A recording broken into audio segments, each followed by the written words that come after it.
Benvenuti al Il Giro del Mondo in 80 giorni. A cura di Radio Nostra, ogni lunedì sera dalle ore 21. Buon ascolto.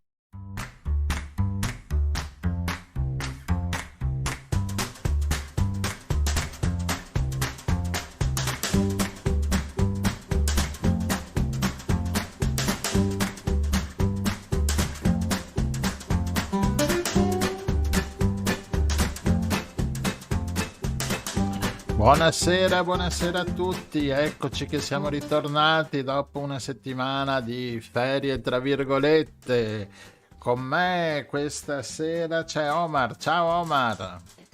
Ciao Gianluigi e buona serata a tutte le nostre ascoltatrici e i nostri ascoltatori. Oggi sempre da Liegi, ma io sono con te sulla mongolfiera che stiamo andando di riparto. Ma noi in settimana avevamo preso anche un'altra mongolfiera piccolina che da un posto, diciamo, e Rossella ci è montata su, è sparita via. L'abbiamo persa. Adesso sulla mappa mi dà che è tra Glasgow e Liverpool. Vediamo se poi riusciamo a recuperarla. Tu l'hai vista passata sopra Liegi?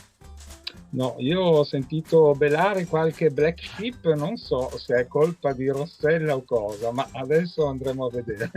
Va bene, andremo a vedere, intanto ci mettiamo il primo brano di domenica.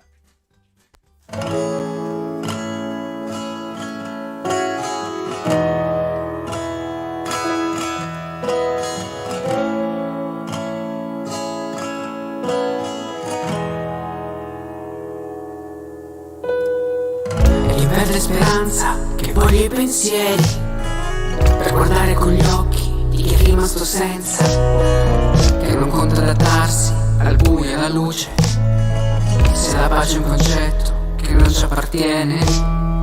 Stagioni fantastiche fra lente domeniche ed un amaro come aperitivo per ricordarci che siamo alla frutta, con lo smog in centro come a Calcutta. Butta via la malinconia, che scappiamo e chi lo sa. Tu butta via la malinconia.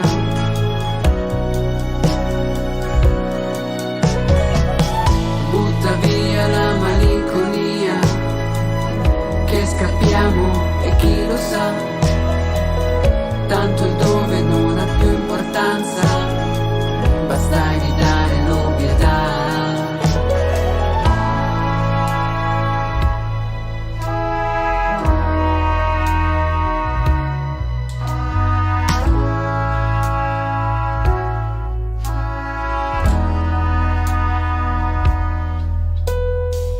La serietà che poi rivendo al grammo, la dispensano alla coppa. Indosso abiti come divise che mi facciano sentire snob. Cerco un motivo per andare al bar, cerco un motivo per restare solo. A parte il traffico sto bene in centro, che di domenica ha un sapore buono. Butta via la malinconia, che scappiamo e chi lo sa. Tu butta via la malinconia. Tu butta via la malinconia, che scappiamo e chi lo sa. Tanto il dove non ha più importanza, basta evitare l'ovvietà.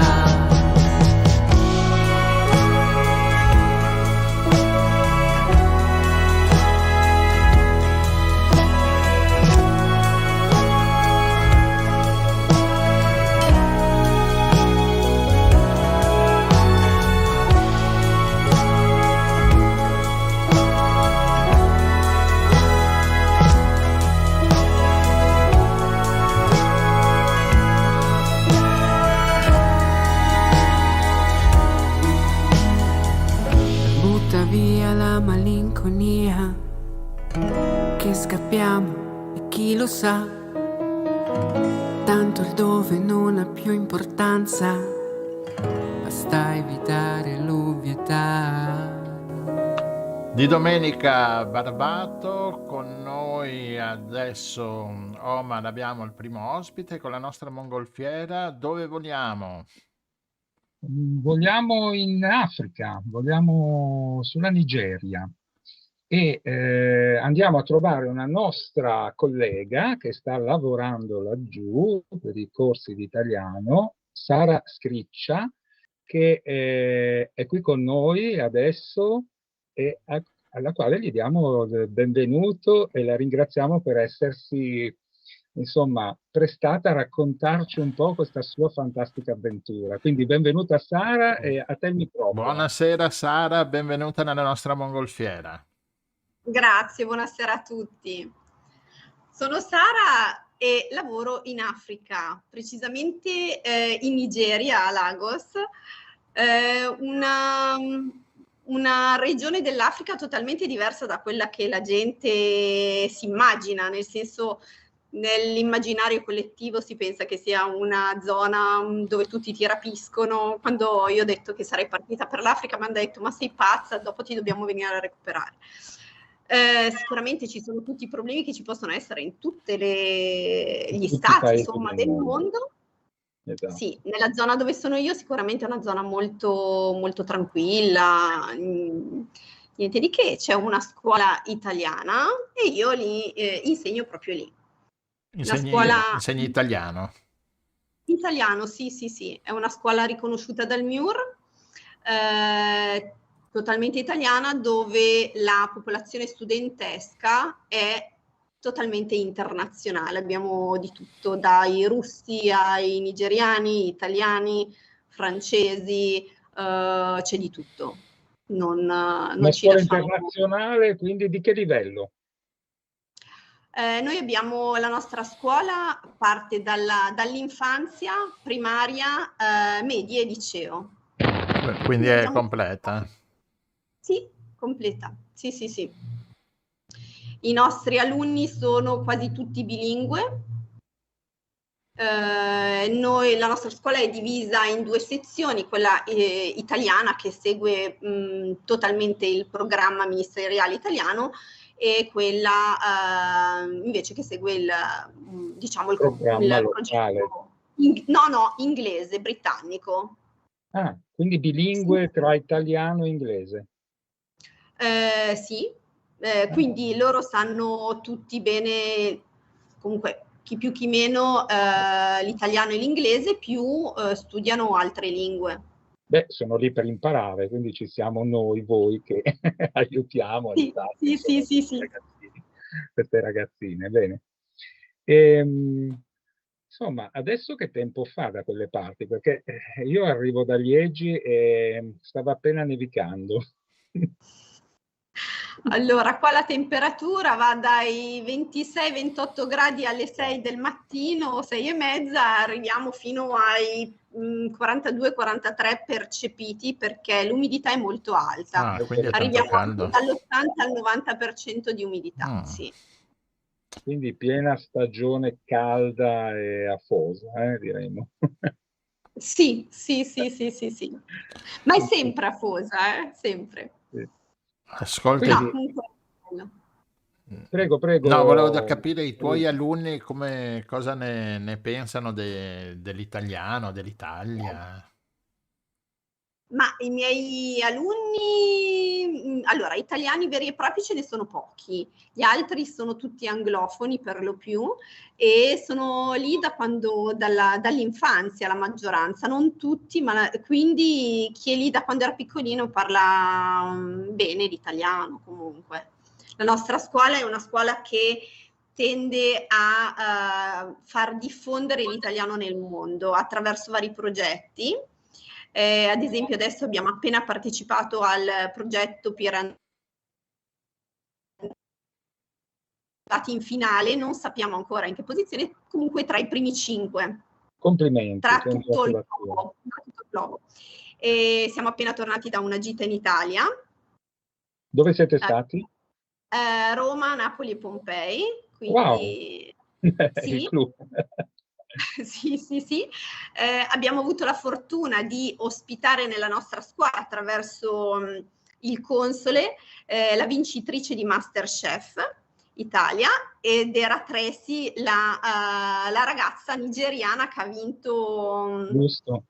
Sì, sì. Sì, che parla perfettamente italiano. Wow. E poi è una scuola totalmente che mi piace proprio diffondere la lingua e la cultura italiana. Abbiamo festeggiato la settimana della cucina, la settimana della lingua. Ad esempio c'è stato sabato scorso la giornata dedicata a Dante, e quindi niente, anche se non piace sempre, diciamo che un Dante lo mettiamo un Dante D all'anno ci serve. Un Dante ci sta bene un po' dappertutto, un po' come il prezzemolo. Perfetto, sì. Quindi che belle motivazioni hanno i vostri alunni, complimenti, bellissimi progetti. E tu come sei arrivata ad insegnare da quelle parti? Allora, un mix tra ricerca e casualità, nel senso che ho sempre insegnato in Italia e volevo qualcosa di diverso, nel senso che nei miei studi passati io ho studiato le diverse culture nel mondo, quindi ero molto curiosa, anche se in Italia ho sempre lavorato su bambini che arrivavano dall'estero, quindi mi sono occupata molto di alfabetizzazione infantile e di bambini con diciamo con esigenze particolari, dei bambini speciali. Quindi volevo andare un pochino in giro per il mondo, ho avuto delle offerte. Sì, e quindi sono approdata qua. Bello. Sì, ovviamente sono andata anche in giro nei paesi un pochino più poveri. Ogni tanto ti perdiamo, immaginiamo che la connessione non è sempre adeguata. Infatti in questo momento vedo che è scomparsa la linea. Sara, però noi ti aspettiamo, se riesci a rientrare o se ci senti ci fa piacere continuare a raccontarti. Sì, vedo che c'è un non blocco. so, Gianluigi, cosa ne pensi? Mettiamo un brano Mettiamo un musicale. branetto e poi la recuperiamo o sentiamo qualcun altro. Vai, ok, così diamo tempo a Sara di...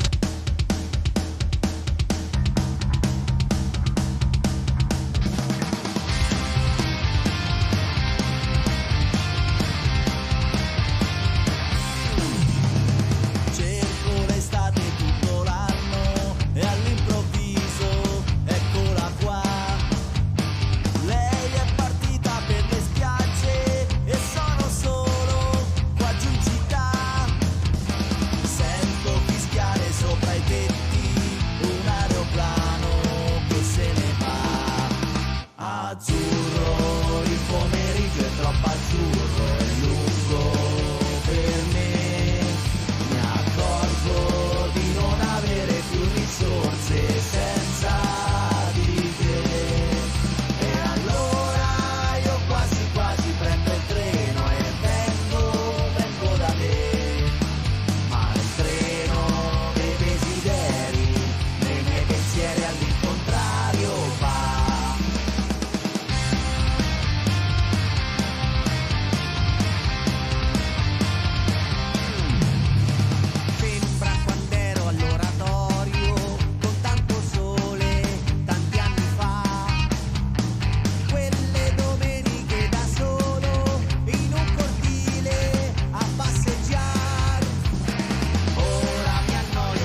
quadro e il baobab, come facevo da bambino, ma qui c'è gente, non si può più. Stanno innaffiando le tue rose, non c'è il leone, chissà dov'è. Azzurro, il pomeriggio è troppo azzurro, è lungo per me. Mi accorgo di non avere più risorse senza di te. E allora io quasi quasi prendo il treno e vengo da te. Ma il treno dei desideri, nei miei pensieri all'incontrario va. Azzurro, il pomeriggio è troppo azzurro, è lungo per me. Mi accorgo di non avere più risorse senza di te. E allora io quasi quasi prendo il treno e vengo da te. Ma il treno dei desideri, nei miei pensieri all'incontrario va.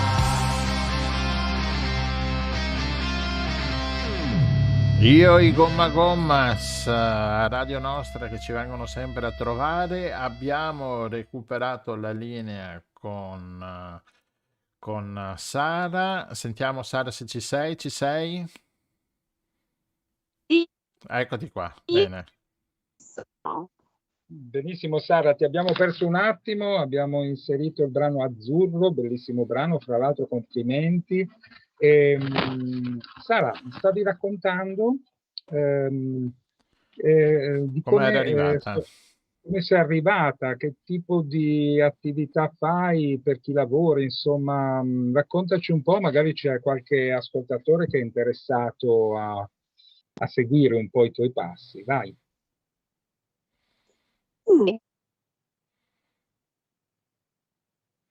Purtroppo No, non ti niente. sento. Mi sa che c'è proprio un grosso problemuccio in questo È momento. il caldo di Lagos che Quindi fa non soltanto saltare le azzurro, ma linee. anche caldo. Sara, non ti sentiamo purtroppo. Che Niente. fare? Vabbè, Proviamo più tardi? proviamo Mi più dispiace, tardi. perché siamo proprio nel clou qua e Va bene, dai, non insomma, c'è problema. Noi possiamo andare con il secondo ospite. Sì. Ecco qua, eccoti qua. Vediamo un po'. No, vai a scatti. No, non c'è niente. vai col secondo ospite e Andiamo vediamo se con riusciamo dopo. il secondo ospite che riguarda un po', entra all'interno della manifestazione che abbiamo fatto questa settimana, appunto qui a Cavallino Treporti. Abbiamo fatto il primo festival delle energie e sinergie. E giovedì scorso abbiamo parlato del clima, era la giornata mondiale della meteorologia e quindi abbiamo parlato del clima. Con noi abbiamo avuto come ospite in collegamento Luca Mercalli, mentre in presenza c'era Luca Lombroso che ci ha parlato un po' del suo ultimo libro Attenti al meteo, ma appunto visto che il collegamento era con Skype con Luca Mercalli, io direi di far sentire quei 15 minuti di collegamento con Luca Mercalli che ci sta benissimo anche nella nostra trasmissione. Esatto, Quindi sentiamo Luca Mercalli. Ci colleghiamo subito con Luca Mercalli, poi ci deve lasciare. Mi piace dire c'è il satellite, abbiamo il collegamento col satellite e dopo ci cade il satellite, quindi do subito la parola a Luca Mercalli. Ciao Luca.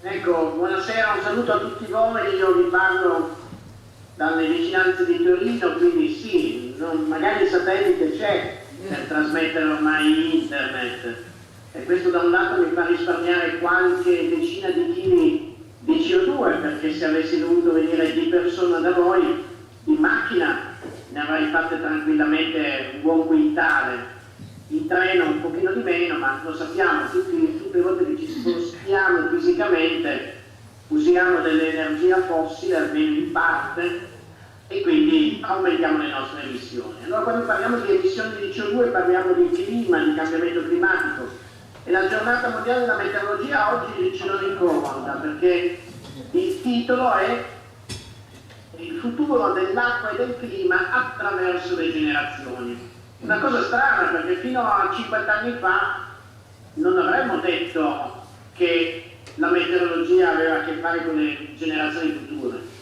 Avremmo semplicemente detto che la meteorologia interessa il qui e ora, interessa chi vive in questo momento storico. Le future generazioni avranno il tempo che vorranno, che capiterà. E invece ormai negli ultimi decenni non ci sono più dubbi che il tempo che ci sarà sulle generazioni future, soprattutto sui nostri giovani, sui figli, sui nipoti che ci sono già ora, dipenderà da quello che stiamo facendo noi adesso. Questa è una novità da un punto di vista proprio non solo storico degli ultimi secoli, ma addirittura non ha uguali nella storia di tutta l'umanità e di buona, direi, del pianeta Terra stesso. Cioè che quello che fa una specie vivente arrivi a condizionare il clima a lungo termine. E noi lo stiamo facendo da circa 150 anni con la combustione massiccia del carbone, del petrolio e del gas, i combustibili fossili che hanno cambiato la composizione chimica dell'atmosfera. La nostra atmosfera di oggi rispetto a quella dei nostri bisnonni è cambiata. Contiene molta più anidride carbonica, come mai era successo almeno negli ultimi 3 milioni di anni. Lo sappiamo grazie ai dati dei carotaggi dei ghiacci del Polo Sud, ed è più calda, ormai di un bel grado in più, 1,1 gradi, rispetto al clima dei nonni e bisnonni. Questo quindi da un lato una è la causa e l'altro è l'effetto. La causa è l'aumento dei gas a effetto serra in atmosfera, e il sintomo è l'aumento della temperatura, una sorta di febbre planetaria. Ora, il caldo fino a un certo punto è gradevole, d'estate siamo tutti contenti quando ci sono quei 29-30 gradi, fino a 33-35 fa ancora piacere che tu sia in vacanza. Se già devi lavorare con 35 gradi non è più bello, se devi asfaltare le strade o raccogliere la frutta in un campo, 35 gradi a mezzogiorno sono già una temperatura con la quale lavori con grandissimo stress e fatica. Ma oltre i 35 gradi comincia a diventare pesante fare qualsiasi cosa all'esterno. Comodo se stai chiuso in una stanza con l'aria condizionata. Ecco che allora il troppo caldo diventa un rischio per il futuro dell'umanità. E soprattutto nei paesi dove già fa caldo ora e quindi l'aumento di temperatura ci porta in condizioni di rischio per la vita stessa. Pensate all'India, pensate agli Emirati Arabi, paesi dove già adesso si possono toccare i 50-52 gradi. E con 52 gradi non fai niente, fuori non ci vai, aspetti che passi. Ora finché un giorno all'anno si sopporta, ma più la temperatura aumenta, più il periodo nel quale si possono verificare temperature di questo genere si allarga. Poteva essere un giorno all'anno, poi diventa una settimana, poi può diventare un mese. E a quel punto lì, le zone del pianeta cominciano a diventare invivibili. Poi a questo si può associare una siccità e quindi può dare influenza negativa sulla produzione alimentare, attivare delle migrazioni. Poi c'è il problema degli eventi estremi come le piogge eccezionali che vanno a crearti magari delle alluvioni. Quest'anno in Italia ne abbiamo avute 2 di cui si è parlato molto localizzate ma estremamente dannose. Quella delle Marche il 15 di settembre e quella di Ischia il 26 di novembre, entrambe con una dozzina di vittime. Quindi vedete che cambiare il clima non è qualcosa di saggio, perché gli eventi estremi ci sono sempre stati nella storia del clima, ma l'aumento della temperatura dovuto all'aumento delle emissioni di gas serra rende tutti questi fenomeni più intensi e frequenti. la nostra sofferenza, con la nostra difficoltà a condurre le attività economiche, per ora in modo a macchia di leopardo, ma anno dopo anno questi fenomeni aumentano e ci creano problemi di ogni genere. La pianura padana in questo momento sta soffrendo forse la peggiore siccità della sua storia, ma di questo so che l'amico Luca Lombroso parlerà dopo, quindi lasciamo a lui illustrare i dati della situazione meteorologica che sta generando questa fortissima anomalia e carenza d'acqua, di cui tra l'altro non vediamo la fine, non è che domani cadranno 2 gocce di pioggia qua e là sulle zone alpine, ma niente che possa compensare ormai quasi 1 anno e mezzo di mancanza di precipitazioni. In tutto il mondo si susseguono fenomeni climatici estremi che vanno a colpire le persone. Poi ve ne aggiungo uno che per voi che state in laguna, insomma vicino al mare, in una zona particolare del mondo e d'Italia, cioè in zone di terra molto basse, è un rischio nuovo. Mentre le alluvioni tutti sappiamo che cosa sono e possono soltanto diventare più frequenti e più intense, ma le abbiamo nel nostro catalogo di evento dannoso, l'aumento del livello marino non ce l'abbiamo nella nostra esperienza e via via che le acque dei mari si riscaldano, si dilatano e quindi occupano più spazio. A questo aggiungiamo i grandi ghiacciai polari che fondendo per il troppo caldo vanno a aumentare il livello degli oceani. Attualmente tutti i mari del mondo in media stanno già crescendo di 4,5 mm all'anno e non te ne accorgi perché in un anno a vedere questi metri noi non lo percepiamo, però il mare è già aumentato di 20 cm nell'ultimo secolo e più farà caldo più aumenterà. Allora una zona come la Laguna Veneta e tutto il delta del Po fino a Cesenatico, fino a Rimini, è una delle aree più esposte al mondo al rischio di sommersione. Inizialmente sarà lento, non te ne accorgi, poi le acque alte cominceranno a diventare sempre più alte, supereranno i massimi storici, sempre più frequenti, il Mose chiuderà Venezia fin quanto può, ma non può fare niente contro l'aumento fisso del mare, può solo farlo quando c'è la marea, le spiagge verranno erose sempre di più, con il risultato che le terre come delta e lagune verranno messe a grave rischio. Se non facciamo niente per ridurre le emissioni, ecco che arriva la giornata mondiale della meteorologia con clima e acqua tra le generazioni. Le generazioni future troveranno il territorio tra Grado e Cesenatico inabitabile, con più di 1 metro d'acqua. Ecco perché si chiede oggi un impegno per evitare il problema domani. E l'impegno è quello di consumare meno energia fossile, meno materie prime, essere un pochino più responsabili, più sobri, senza bisogno per questo di diventare poveri o tornare al Medioevo, come si sente dire. Ma intanto cominciamo ad abbattere gli sprechi, che in questa società sono tanti. Sprechiamo energia, sprechiamo cibo, sprechiamo oggetti, produciamo rifiuti. Tutto questo non è che ci dia più felicità. Allora diventare un pochino più attenti a queste cose vuol dire già togliere una bella fetta di consumi inutili, di inquinamento inutile. Poi l'altro passo è sostituire l'energia fossile con quelle rinnovabili, quindi avanti con i pannelli solari sui nostri tetti, in modo da sostituire la parte di gasolio, di energia elettrica prodotta col carbone, con dell'energia prodotta a casa nostra sul nostro tetto. Questo ci fa risparmiare emissioni ma anche soldi.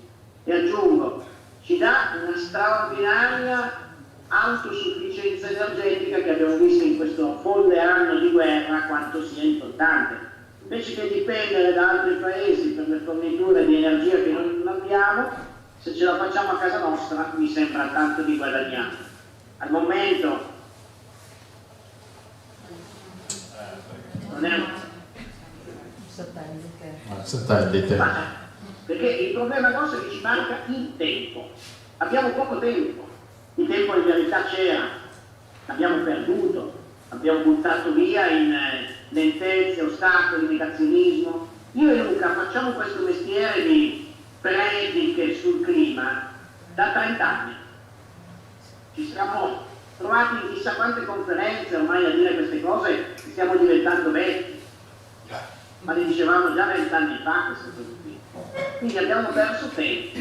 Se avessimo cominciato 20 anni fa, oggi saremmo messi meglio. Invece abbiamo negato, abbiamo fatto finta di niente, quindi il risultato è che oggi, con la malattia del clima che si è già presentata, i cui sintomi sono già sulla nostra pelle, diventa tutto più difficile perché dobbiamo fare in fretta. Non mi sembra che però la società abbia accolto questa urgenza. Ancora c'è troppa lentezza, c'è troppo indugio, 1000 scuse, le persone cercano degli alibi, non è vero, gli scienziati non sono d'accordo, la macchina elettrica non funziona, la pompa di calore non costa troppo, fare l'isolamento termico da casa, non voglio avere i duratori per casa. Ogni genere di scusa per non fare questa sorta di dieta globale per usare meglio l'energia e per trasformarla in energie rinnovabili. Ecco perché abbiamo bisogno di una svolta. Se non lo capiamo, tra una decina d'anni abbiamo perso il treno, l'ultimo, perché le leggi fisiche non è che aspettano noi. Queste variazioni continuano ad andare avanti, più inquiniamo e più diventeranno rapide e irreversibili. A quel punto lì i nostri figli, quando troveranno il mare in salotto, non è che potranno farlo andare via, capisci? Andranno via loro dal salotto, scapperanno, saranno profughi climatici. Invece la buona notizia, l'unica che abbiamo da darvi, è che abbiamo ancora una decina d'anni sulla quale le nostre scelte hanno un senso, cioè possono cambiare lo scenario futuro. Se li useremo bene, ci avvieremo verso quella strada della sostenibilità, della decarbonizzazione, che permetterà di avere non il clima sano che avevamo prima della rivoluzione industriale, però insomma diciamo delle variazioni con le quali potremo ancora adattarci.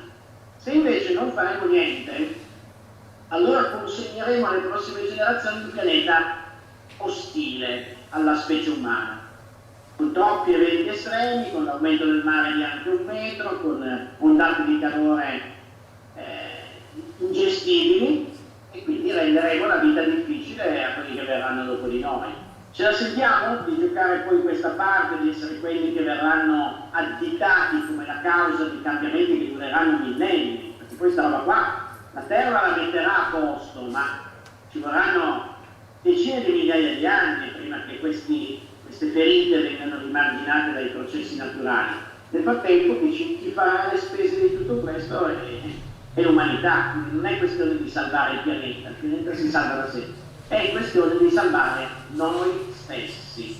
Quindi io vi direi, usiamo bene questa sera simbolica della giornata mondiale della meteorologia, di cui credo Luca dopo vi farà vedere anche il filmato ufficiale. Ricordiamo che l'Organizzazione Meteorologica Mondiale è un'agenzia delle Nazioni Unite che ha sede a Ginevra ed è stata fondata nel 1950, il 23 di marzo. Ecco perché si celebra oggi la giornata mondiale della meteorologia.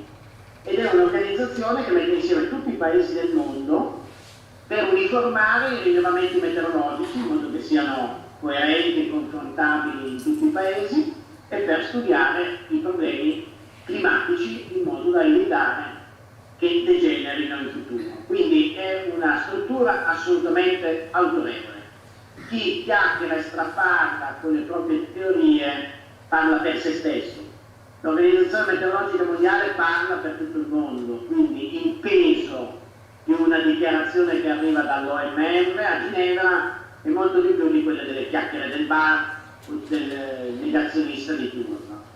Io con questo allora vi auguro, insieme all'amico Luca, di continuare una serata di approfondimento su questi temi e soprattutto di accorgervi del senso di urgenza e di responsabilità che grava su ognuno di noi. Abbiamo il dovere di usare bene questo tempo per cercare ancora un po' di guarire questa condizione patologica del nostro clima.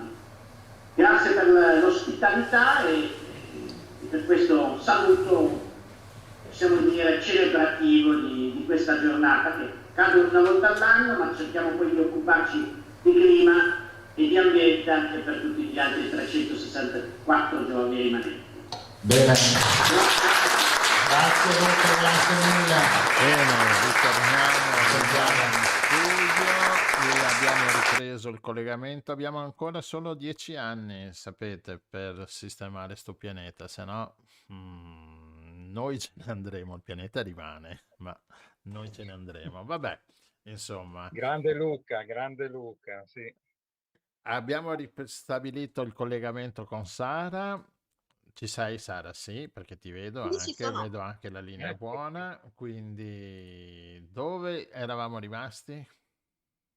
Sì, eravamo rimasti che ci stavi raccontando come sei arrivata lì e come ci lavori lì. Dai, raccontaci, siamo Sì, curiosissimi. io Prego. sì, stavo dicendo, sono arrivata un po' per caso, volevo fare esperienze nuove, ho mandato una candidatura spontanea e ho fatto il colloquio, sono stata assunta e quindi volevo ricordare che se per qualsiasi motivo uno non può fare il concorso per andare all'estero, può benissimo mandare una candidatura spontanea. Tutte le scuole in tutto il mondo cercano sempre, perché non c'è così tantissima gente specializzata e che ha voglia di trasferirsi, perché tante volte si sta bene nella propria zona di comfort e non si vuole uscire dal proprio paese, quando invece io dico sempre uscite, conoscete il mondo, fatevi esperienze, perché è veramente bello, imparate o cercate di migliorare un pochino la lingua e lo potete fare anche sul posto. Ma certo, Sara, l'appetito viene mangiando, quindi la lingua viene, come dire, utilizzandola. Quindi questo colloquio che hai fatto presso questa struttura privata l'hai fatto da casa, online immagino, prima di partire? No, il primo l'ho fatto proprio in Italia perché c'era una Un'agenzia? persona. Okay. No, proprio una persona appartenente alla scuola, una persona italiana che andava in giro a cercare delle persone, faceva i vari colloqui, guardava i curriculum, faceva una prima scrematura e poi faceva i colloqui. Io l'ho fatto in Italia, sì. Ah, ok, quindi questa persona reclutava in Italia Sì. le persone, insomma. Sì, L'hai fatto dici. dove? A Roma, immagino, o è venuta a No, Torino? Milano. Milano, ah, casa mia. No, una Benissimo. persona comunque che andava proprio, chi era di Napoli andava verso Napoli piuttosto che Roma, Ah, quindi insomma. una struttura organizzata che recluta persone per fare questo tipo di esperienza. E Sì, quindi le qualifiche sono essere un le insegnante stesse italiano. che ci sono in Italia, sì. Esatto. Sì. Allora, stavi dicendo che lavori per i ragazzini delle medie e del liceo, quindi sono abbastanza Sì, grandicelli, eh? sono grandicelli. Abbiamo detto che sono abbastanza motivati, giusto? O Sì. no? Sì? Ma dipende un attimino, l'italiano è sempre quella materia che dà un po', c'è tanta letteratura, tanta grammatica, lo sappiamo tutti, è un po' antipatica, no? Perché se la mettiamo in confronto con un inglese che apparentemente è più semplice a livello grammaticale, diventa un pochino più noioso. Però io do sempre, siccome noi italiani, dobbiamo cercare in tutto il mondo, in tutti i modi di far conoscere la nostra lingua, la nostra cultura. La nostra scuola è organizzata in modo tale da poter far prendere le certificazioni linguistiche di italiano a tutti, studenti interni non italofoni ovviamente, e esterni. Quindi ci sono tantissimi adulti che vengono da noi a fare i corsi e successivamente prendono la certificazione linguistica, che la nostra è il CILS, che Quindi è riconosciuta, certo. erogata dall'Università di Siena. Siena. Sì. Quindi voglio dire, siamo organizzatissimi proprio su questo. E poi altra cosa importante che secondo me poche scuole hanno, noi spesso, cioè comunque capita, abbiamo l'occasione di portare i bambini, e andiamo anche noi insegnanti, sulle navi italiane della Marina Militare. Per quale motivo? Perché ogni tanto passano di qua e quindi abbiamo questa occasione. Ovviamente non si portano tutti i ragazzini in un colpo, comunque li dividiamo in blocchi, una volta va determinate gruppetto, classi. un altro, Sì, eccetera. sì, Quindi sì. per conoscere le realtà italiane, insomma, la cultura, Sì, sì, sì, le sì, sì, sì, sì, strutture, le istituzioni. Ho capito, sì. ma interessante. Bene, Diciamo che bene. non tutti se lo possono permettere. Sì, Beh, sto mettendo anche delle immagini, ovviamente, che mi hai inviato, che c'è questo incontro al porto con i marinai italiani nelle navi Sì, italiane. sì, e sì, sulla nave c'era anche questo elicottero perché sono delle navi che combattono comunque fondamentalmente la pirateria. quindi la criminalità, certo, Sì, organizzata nei mari. Ah, e quindi i bambini hanno potuto vedere e toccare con mano questi strumenti, questi sì, oggetti, queste cose da film, diciamo, in realtà. sì, sì, sì, sì. Ah, Anch'io, che io bella sono stata esperienza. la prima ad andare, devo dire. Immagino Lara è la prima con la mano alzata. Eccomi, sono Sì. pronta. Chi vuole andare io? Sì, sì, Ti comunque vedo sulla piattaforma, sulla schermata. sono salita Quindi, sull'elicottero che era lì sulla nave, sì. No, bello. Comunque devo dire che abbiamo delle opportunità, secondo me, abbiamo quella marcia in più rispetto alla tipica scuola italiana, ecco, Ma perché sì. abbiamo più opportunità. sì, sì, sì. Quindi la scuola italiana per la Nigeria è vista bene, diciamo, per la città di Lagos, insomma, per la comunità. Sì, allora considerate che la città di Lagos è una città che piena di scuole, da quella americana a quella olandese piuttosto che francese. Lagos è una città dalla doppia faccia, quindi c'è ci sono le famiglie che fondamentalmente non sono proprio di qua o comunque sono metà di qua e metà da un'altra parte. A livello sociale, cioè che comunque sono molto abbienti e poi c'è la povertà assoluta. Quindi chi se lo può permettere va nelle scuole Private, diciamo. private, sì, sì, sì, e ce ne sono veramente di tutti i tipi possibili e immaginabili. Ma per Ma esempio, quanti alunni ci sono in questa tua scuola, per l'ordine Nella di mia, grandezza? allora, nella mia ce ne sono molto pochi perché questa scuola era stata fondata da Mattei, quindi ai tempi c'erano tutte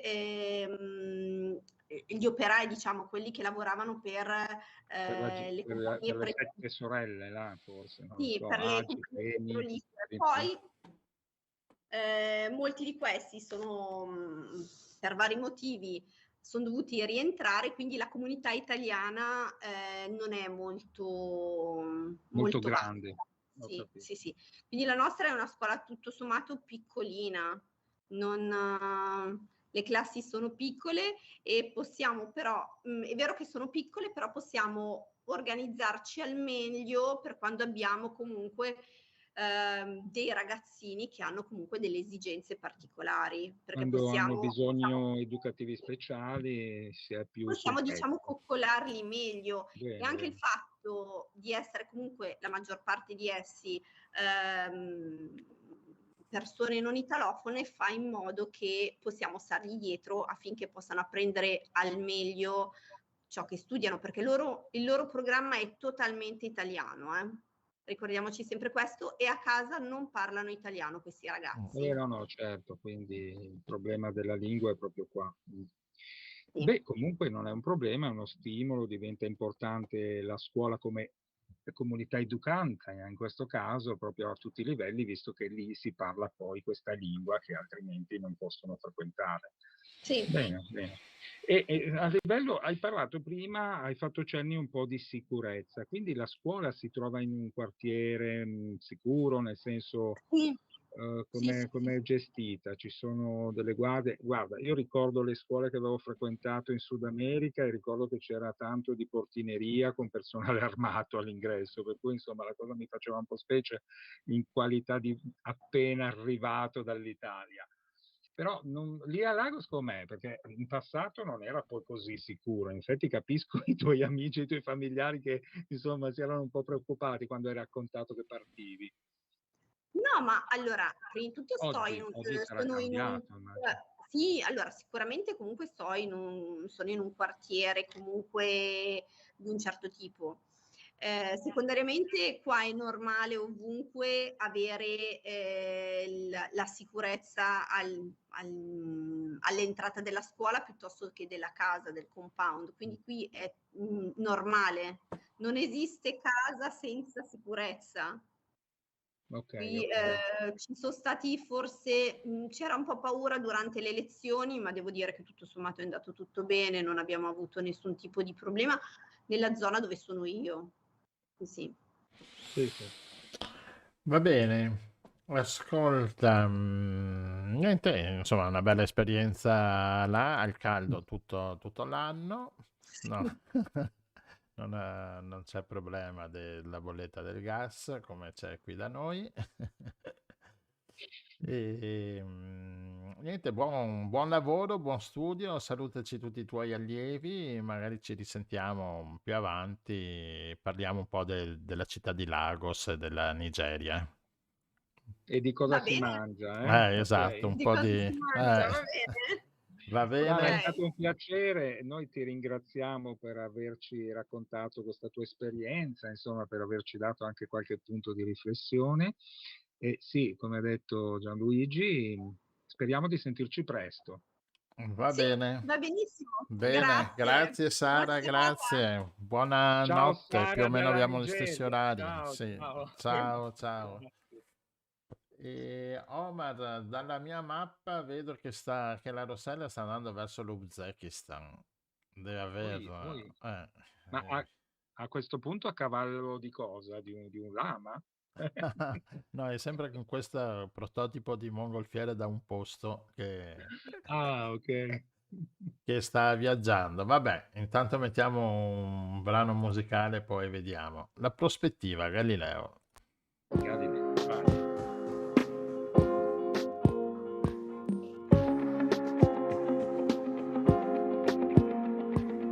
Linee che uniscono punti da cui nascono linee. De Chirico, l'ho scoperto con te quando studiavi architettura. Sì, si parla ancora di te, tra biscotti e prospettive. Lo so che la prospettiva non è una via di fuga. Dimmi che sei passata a cercarmi e non mi hai trovato, ma mi cerchi ancora, noi ci cerchiamo ancora. Mi manca l'aria, mi manca da morire, mi sento soffocare. Mi affascina la distrazione, la consapevolezza di poter cambiare. Perché è questione di prospettive, solo di prospettive. Ferrara e Monaco sembrano la stessa città. Ci avevi preso, somigliamo tutti, o quasi tutti a manichini. Sì, parlami ancora di te, sulle scale in biblioteca. Lo so che la paranoia è la realtà più stretta e appiccicosa. Dimmi che sei passato a cercarmi e non mi hai trovato, ma mi cerchi ancora, noi ci cerchiamo ancora. Mi manca l'aria, mi manca da morire, mi sento soffocare. Mi affascina la distrazione, la consapevolezza di poter cambiare. Perché è il tempo che poi ci ruba tutto, ed è il tempo che dà la vita in fondo.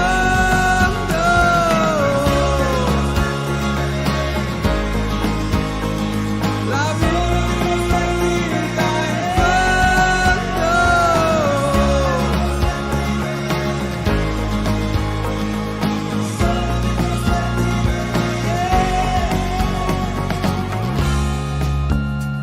Perché è questione di prospettive, solo di prospettive. Solo che là però non mi fa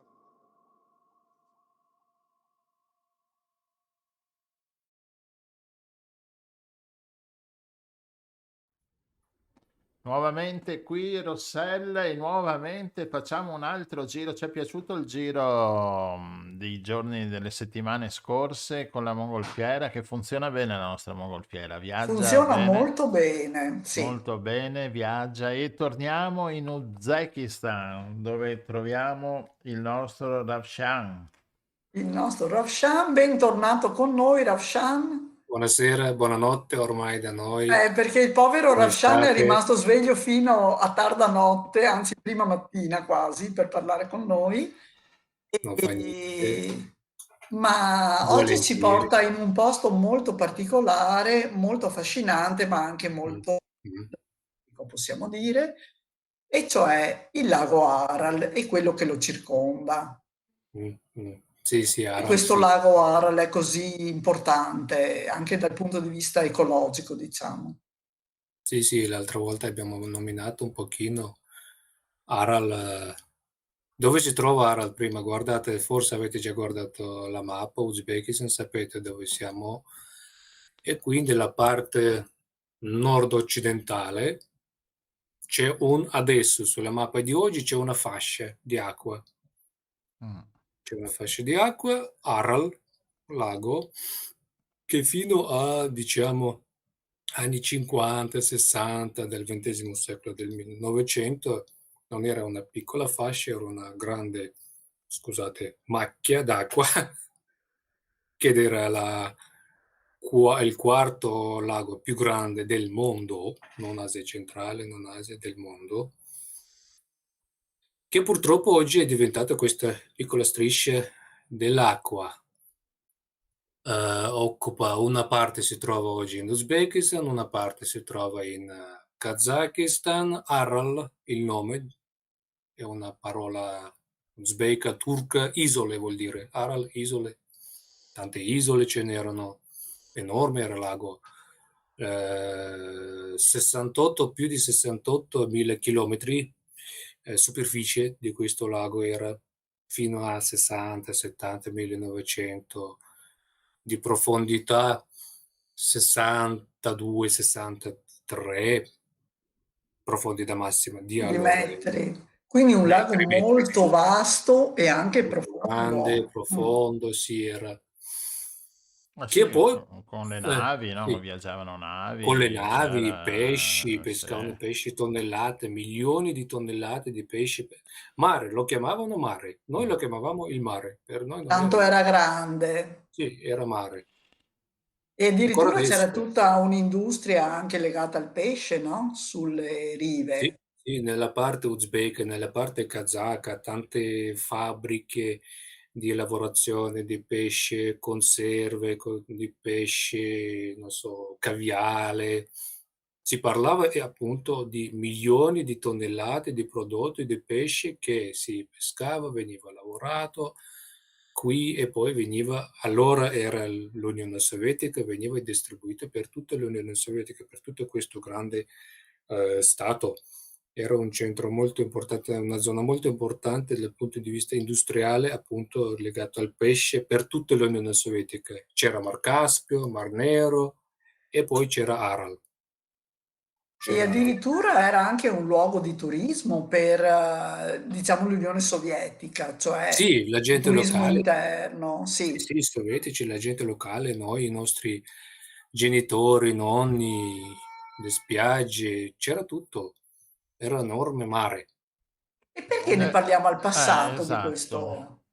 Perché oggi non c'è più, purtroppo, non c'è più nessuna di queste attività di cui ho parlato un po' prima, non c'è più nessuna attività turistica. Adesso sì, vi parlerò dopo un po' di attività turistiche che stanno sviluppando, però dal punto di vista economico, industriale, non c'è più niente di quello che c'era prima. Perché? Perché all'improvviso, dagli anni 30 del 1900, l'amministrazione sovietica ha capito che Aral si forma da due fiumi, Amudarye si chiama e Sirdarye si chiama, questi due fiumi emissari, quelli che portano acqua nel lago.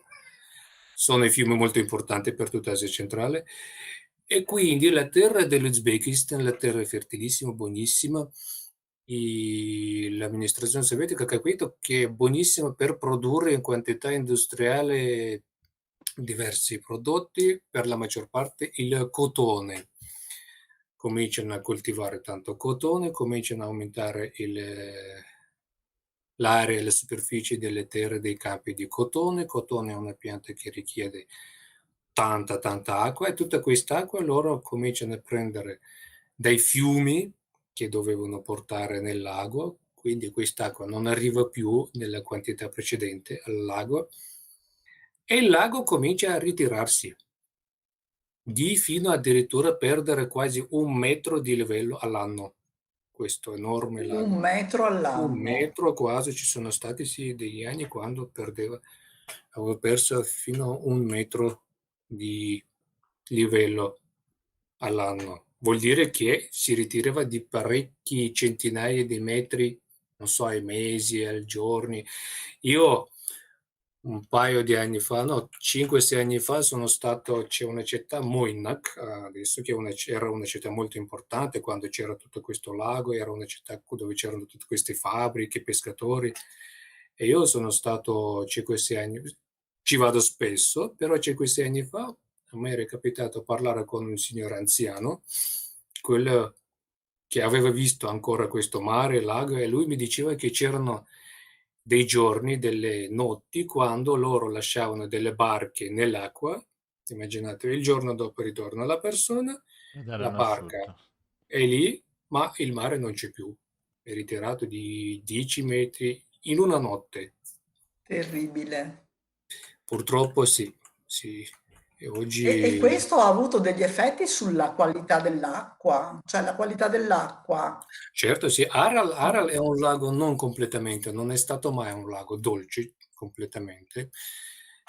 Ha avuto sempre una certa mineralizzazione, un po' di sale ha avuto sempre, e perdendo quantità dell'acqua, quella che ha perso, lui invece la quantità del sale si concentra in quella minima poca quantità dell'acqua e diventa sempre più salato, talmente salato che adesso non c'è più nessun tipo di pesce che un tempo si pescava.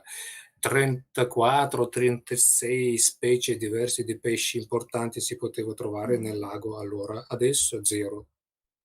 Niente, Niente perché pesci, è troppo salato, quasi come, troppo non so, salato. sì, non so a che cosa paragonare. E quindi sì, adesso c'è questo problema e non è un soltanto problema economico, perché non c'è tutta questa industria, come abbiamo detto, la gente ha perso il lavoro, la gente se ne va a cercare il lavoro dei paesini che stavano al lago, ma è un problema molto grave ecologico anche, perché quando c'era questo grande mare il clima era diverso. Certo. Inverno non era freddo, estate non era caldo. La flora, fauna, animali, foreste attorno lungo il fiume, attorno al lago, gazzelle, daini, altri animali, le tigri c'erano le tigri da noi. Le Oggi non ci sono tigri. neanche le Ma tigri. e com'è adesso il paesaggio intorno al lago? Adesso Cosa deserto. vediamo? Deserto. Deserto. Voi vedete deserto? Si è formato dal lago, quello che un tempo era il lago, adesso il lago non c'è più, c'è un deserto, Aral Qum si chiama ufficialmente questo deserto, sabbie dell'Aral. C'è deserto adesso attorno, dei paesini piccoli. Sì, c'è qualche paese, ma pochissimo adesso, dei villaggi mezzi abbandonati, sono rimasti perché la gente deve vivere, deve cercare di lavorare, lì non c'è Certo. niente. Quindi Ma c'è una prospettiva, non so, di farlo ritornare come prima oppure No, proprio non farlo c'è? ritornare come prima, almeno adesso, la scienza di oggi non capisce come fare con delle cose che ci sono, dei sistemi che ci sono adesso. Adesso il problema di adesso è salvare quello che c'è, perché c'è ancora un pochino. Appena diventa indipendente Uzbekistan, poi Kazakistan, 91, quasi subito hanno iniziato a tirare fuori questo problema del lago Aral, perché quando c'erano i sovietici fino agli anni 70-80 era un'informazione nascosta, nessuno ne parlava, era proibito parlare del problema dell'Aral. Ah, ecco. Era proibito, sì. Nessuno non doveva parlare, nominare questo problema. E poi dopo l'indipendenza abbiamo iniziato a tirare fuori questo problema, a far conoscere al mondo questo problema, a creare delle fondazioni diversi, e nel 1998-92, non mi ricordo l'anno esatto, il governo kazako ha costruito una grande diga per staccare, perché Aral oggi è composto di sopra c'è un piccolo Aral, sotto c'è un grande Aral cosiddetto, e oggi abbiamo questi due laghi praticamente staccati, sono due laghi staccati uno dall'altro, non c'è più un unico lago, e quello che c'è sopra, con la costruzione della diga che lo stacca da quello che c'è sotto siamo noi Uzbekistan, sopra Kazakistan, e quello che c'è sopra con la costruzione di questa diga è collegato ancora all'acqua di Sirdarya, il fiume, e sono riusciti a ritirare, ricostruire un po' di flora, fauna, ambiente. Ci sono già dei pesci, acqua meno salata, quello che c'è sopra, perché il fiume arriva e rimane in quel piccolo spazio, ma quello che c'è sotto c'è il Aral grande, cosiddetto Aral, che c'è nel territorio dell'Uzbekistan. Migliorare, almeno come ho già detto prima, è impossibile. Oggi noi dobbiamo, fermare la sabbia che è rimasta dopo il lago, perché è una sabbia composta non soltanto di sale, ripeto era salato, ma quando irrigavano quei campi di cotone, come vi dicevo, si utilizzava tanta roba chimica, tutte queste cose, e acqua che buttavano nel campo, ritornava una minima quantità, ma qualche cosa ritornava indietro nel fiume. Ok? E poi tutta questa roba chimica, pesticidi, eccetera, portava verso dove c'è adesso questo deserto, che prima era il lago, e si fermava lì, e oggi come si chiama? La sabbia è composta di sale e in più tanti pesticidi, e tutta questa sabbia è un deserto, polvere, quella poca gente, ma c'è ancora gente che ci vive, quella poca gente che c'è attorno la respira. Quindi ci Crea sono un anche altro problema, malattie. sì, malattie, sì, aumentato di tante volte, decine di volte, non so, malattie polmonali, bronchite, eccetera. Un esempio soltanto, sì, la statistica con bronchite, se non mi sbaglio, tra 1950 e 1992-93 di 30 o 40 volte. Mamma mia, c'è un disastro Cioè c'era completo su prima uno ogni... malato, oggi sono in 30. E questo adesso sì, stiamo cercando di risolvere. Adesso Uzbekistan in particolare, l'amministrazione ha iniziato a ricostruire, a risistemare tutta l'infrastruttura in quei piccoli villaggi che ci sono attorno al lago. Soprattutto la prima cosa che hanno fatto portare acqua potabile, perché questo è un altro problema, non c'era acqua buona, Non pulita. c'era acqua potabile. Sì, l'hanno portato gas, luce, eccetera. Cercano di un po' creare qualche condizione buona per vivere, per starci. Ascolta Ravshan, siccome abbiamo ancora pochi minuti, accennavi prima che comunque c'è un tipo di turismo anche in questa zona così strana. Ci va la gente. È un paesaggio lunare, no? Sì, Ma sì, ci sono appunto, sì. infrastrutture, dove si va? Per andarci, adesso il lago si trova nel territorio di una repubblica autonoma, il Pakistan si chiama, all'interno dell'Uzbekistan abbiamo questa repubblica, e allora bisogna venire in Uzbekistan, bisogna atterrare a Tashkent, bisogna prendere il volo per andare a Nukus, la capitale di quella repubblica, un'ora circa di volo, e poi da Nukus, da quelle città, si parte in macchina circa 200 km da Nukus per una città, Moynak si chiama la città, l'ho nominata già prima, dove oggi c'è ce ne sono diversi musei. C'è il museo considerato al cielo aperto, dove sono messi diverse barche, navi rovinati che un tempo utilizzavano questi pescatori in mezzo al deserto. Perché era un porto una volta, nel no? Questa deserto. cittadina, sì. Sì, era un porto, c'era acqua, c'era questo mare, le navi, le barche venivano. Oggi l'acqua non c'è più, sono rimaste così all'aperto queste navi.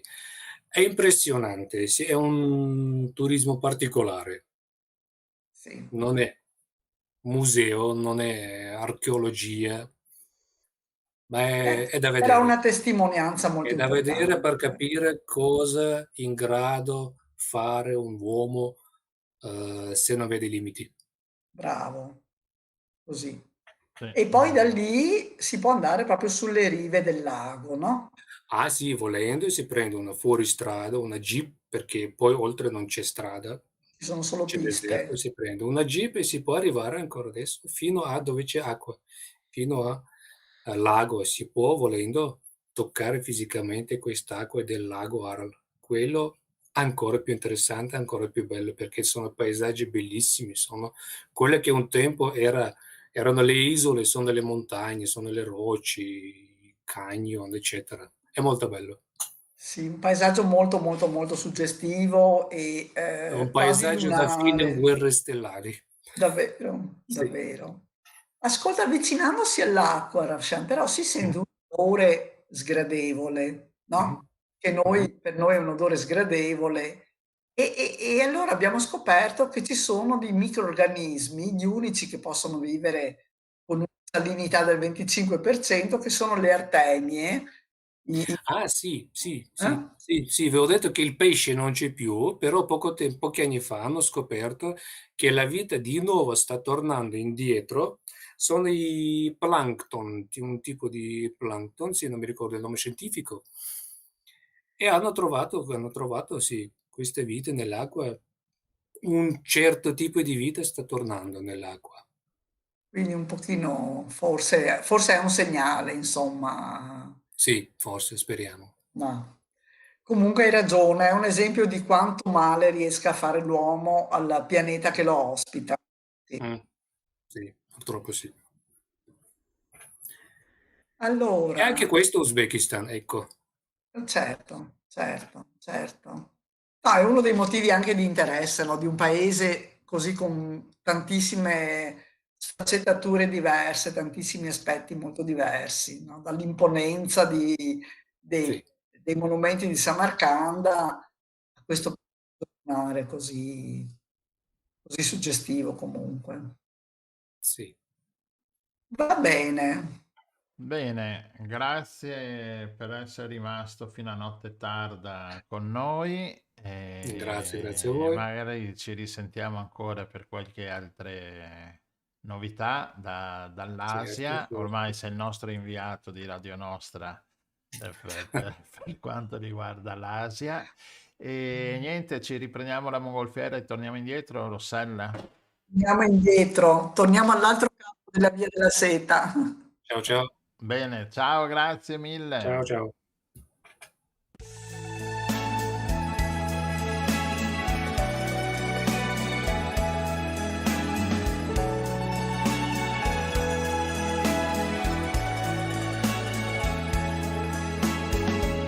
Come triste Venezia, soltanto un anno dopo. Come triste Venezia, se non si ama più. Si cercano parole che nessuno dirà e si vorrebbe piangere e non si può più.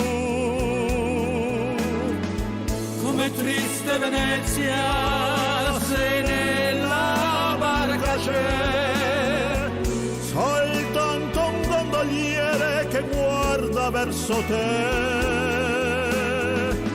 e non ti chiede niente, perché negli occhi tuoi e nella tua mente c'è soltanto lei. Come triste Venezia, soltanto soltanto un anno dopo.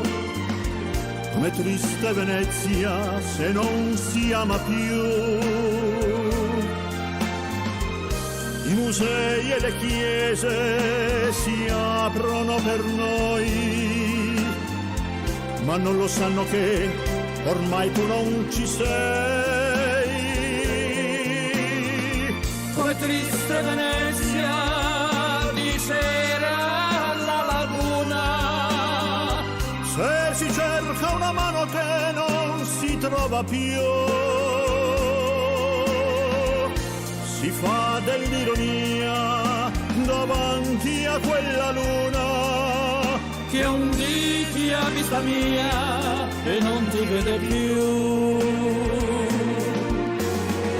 Addio gabbiani in volo che un giorno salutaste, tuoi puntini al suolo, addio anche da lei. Troppo triste Venezia, soltanto un anno dopo. Troppo triste Venezia, se non si ama più.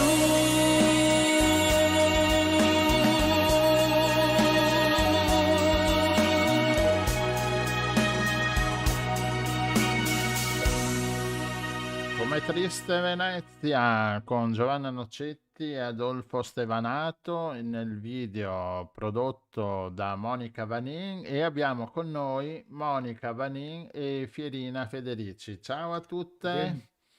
Buonasera. Benvenute, Buonasera. benvenute. Grazie, buonasera. Bene, con loro perché parliamo di loro e ho messo Come triste Venezia, una canzone veneziana? Ah, non rispondete?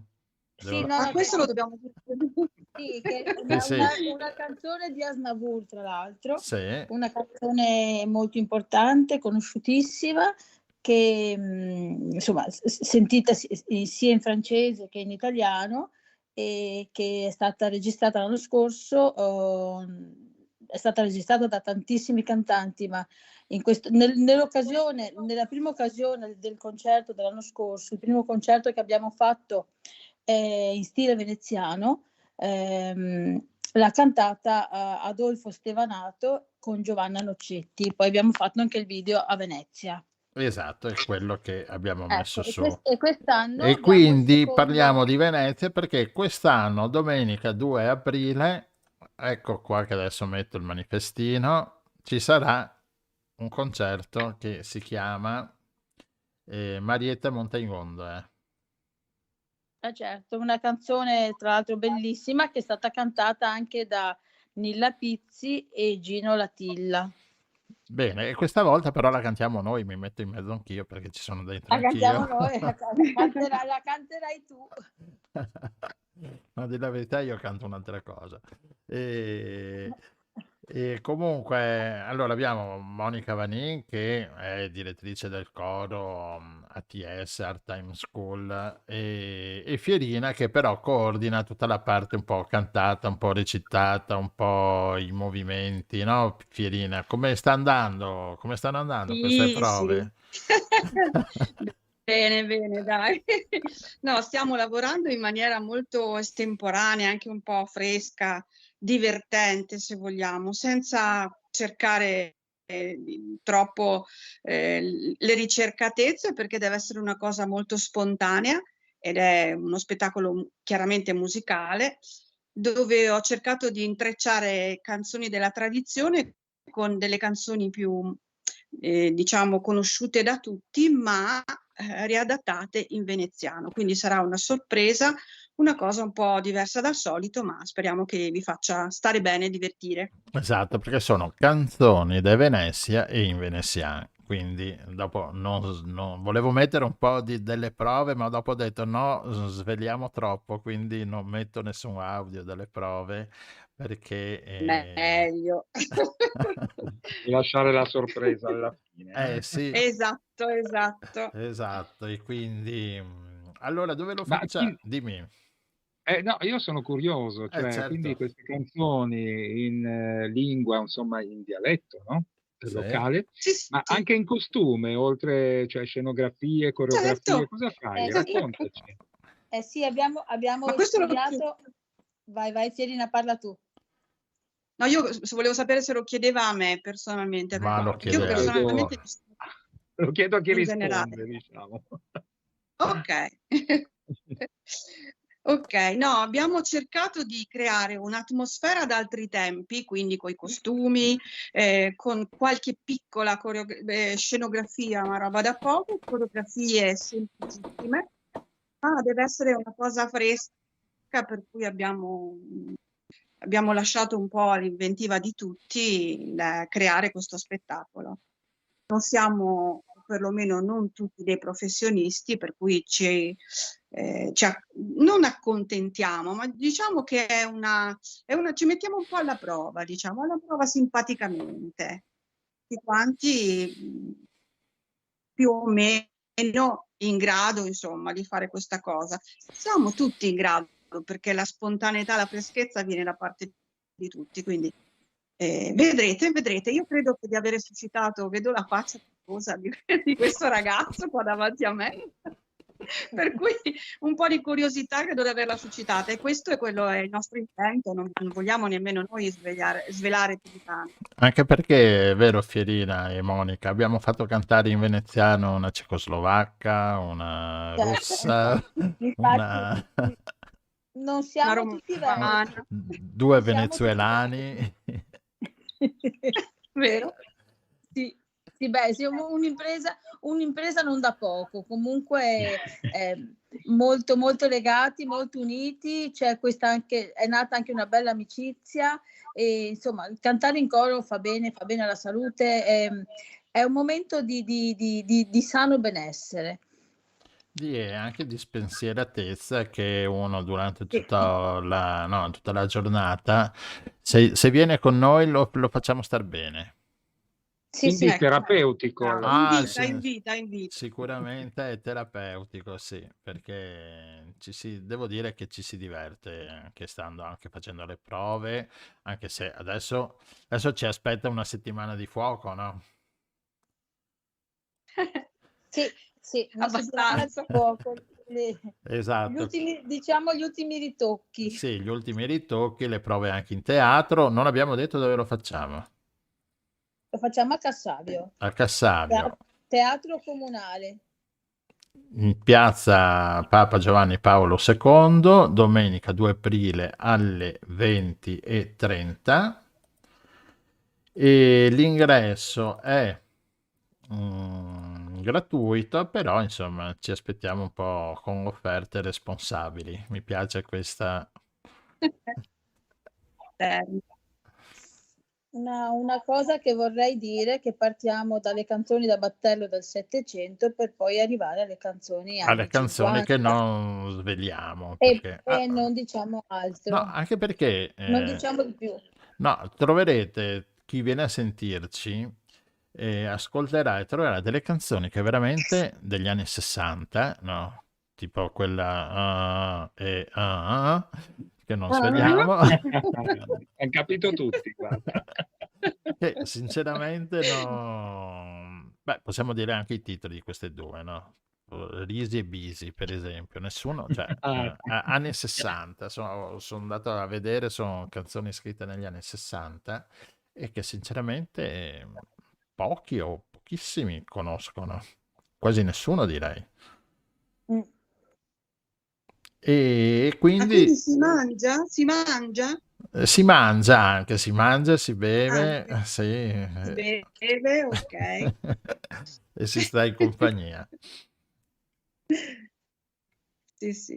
Quindi uno spazio temporale importante, no? Dal Settecento agli anni 60. Beh, sì, in effetti. Insomma, un bel repertorio. Sì, insomma, dura poi un'oretta e un quarto, così 90 minuti, come una partita di calcio. 90 minuti. E appunto, insomma, è una novità questo spettacolo qua, una novità che speriamo che ci sono 15 persone. circa, non sempre tutte insieme, ma spesso tutte insieme. Sì, esatto. E niente, vi aspettiamo. Ci sono anche delle voci soliste.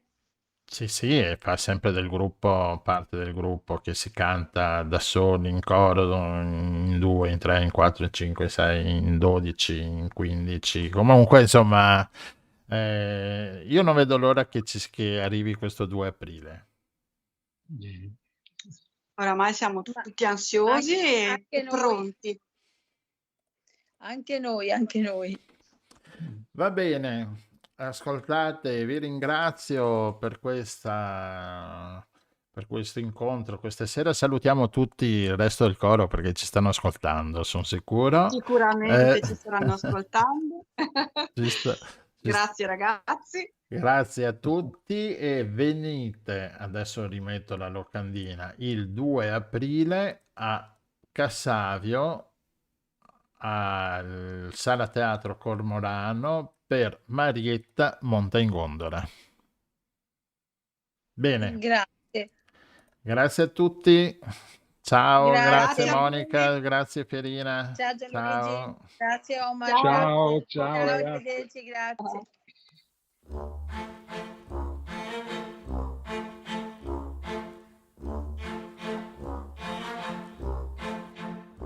Son tornato per noia a vedere quel bar fuori mano in periferia, rifugio d'amanti in cattività e di storie senza allegria. Mi illudevo in un sogno di vederci lì, abbracciati come al tempo che fu. Io con il mio Campari, tu con il tuo tè, e Trieste sei tu. Son passati degli anni di sale e limone, foglie al vento e mala malia. Il piccolo Berto ha ormai la sua età, sa la vita, sa cos'è una bugia. L'ho sentito salire le scale con passi da uomo che sa dove va. E poi dietro la porta parlava con te e tu ridevi con la bocca che Trieste, Tergeste, l'America.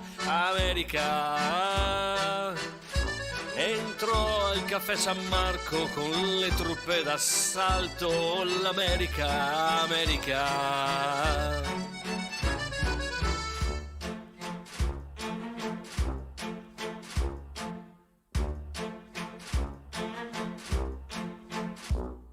Trieste è una donna che fa quel che vuole, ma forse non sa quel che fa.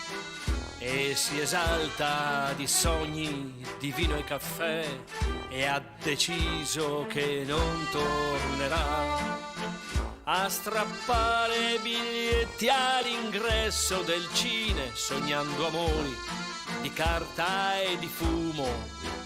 Cucion tetre bandiere, coi bei voltichini e i colori di 1000 città.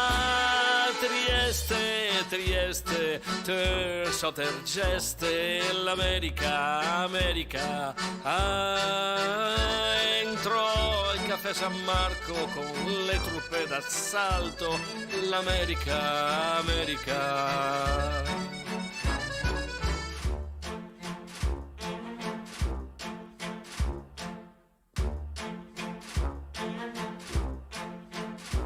Forse è troppo di vino, magari un grappino per sciacquarmi la bocca di te. Le bottiglie nascoste per bene nel retro del negozio di usato Art Deco. E Trieste ai piedi del Carso mi guarda passare, non le importa di noi. Mare Bigio, a Scalini, monti di confine, banchine moli a sfondo città.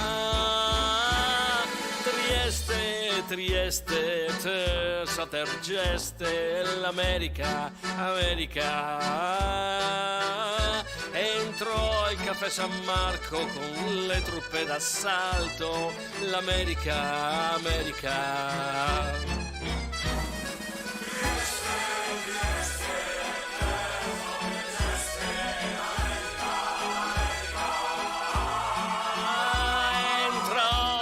San Marco con le truppe d'assalto, l'America, America.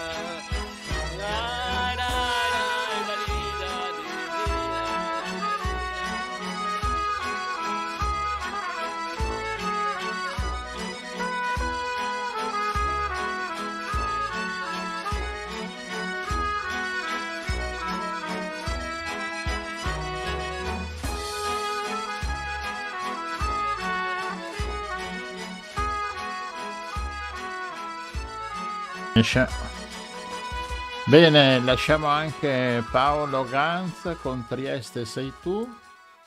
Omar, ormai abbiamo finito anche il programma.